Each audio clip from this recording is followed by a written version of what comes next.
Assalamualaikum teman-teman, selamat datang semuanya. Di sini saya akan mempraktikkan bagaimana cara mengolah data mulai dari tahap cleaning, preprocessing, hingga visualization menggunakan Google Colabs.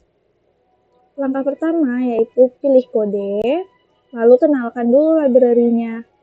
Library di sini digunakan sebagai alat untuk melakukan tugas tertentu, contohnya seperti pandas dan nanti untuk olah data, adapun seaborn dan matplotlib untuk visualization-nya. Lalu jalankan.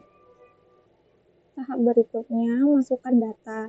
Karena saya menggunakan data yang ada di drive, maka file path-nya sesuaikan dengan di mana posisi data tersebut kita simpan pada drive. Adapun fungsi df di sini untuk menampilkan beberapa isi data tersebut. Seperti ini. Langkah berikutnya, analisis dahulu tabel berikut. Kira-kira kolom mana yang tidak akan kita gunakan selama proses pengolahan data. Di sini saya tidak menggunakan kolom ID, sehingga saya memasukkan kode berikut untuk menghapus kolom ID selama proses pengolahan.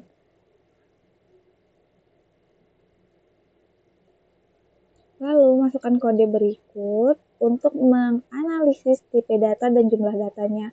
Nah, di sini kelihatan nih kalau kolom BMI tidak terisi sepenuhnya, hanya sekian. Kode berikut digunakan untuk melihat seberapa banyak data yang tidak terisi pada suatu kolom.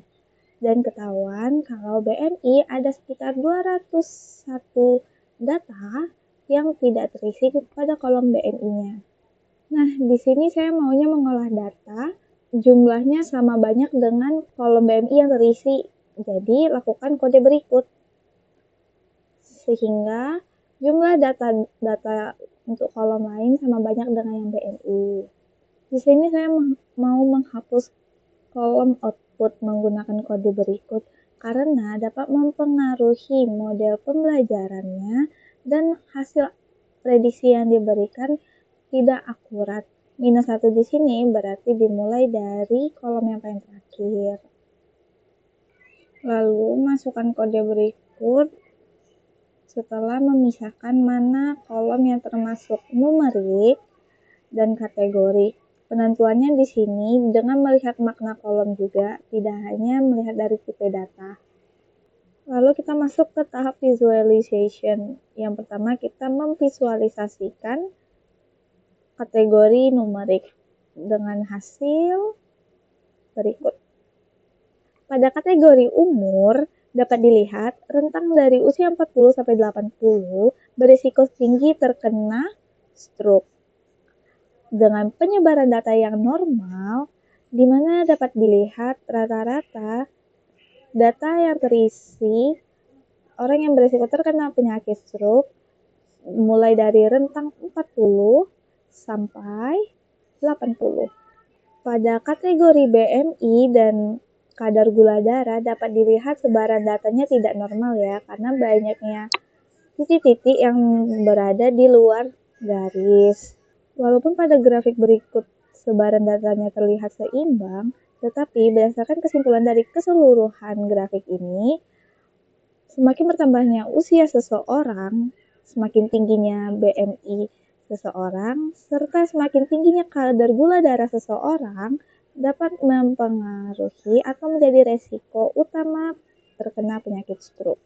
Selanjutnya, visualisasi kategori dengan menggunakan kode berikut, di mana dapat dilihat dari hasil grafiknya, ini menunjukkan jumlah respondennya seperti pada kategori gender, dominan yang mengisi respondennya yaitu female.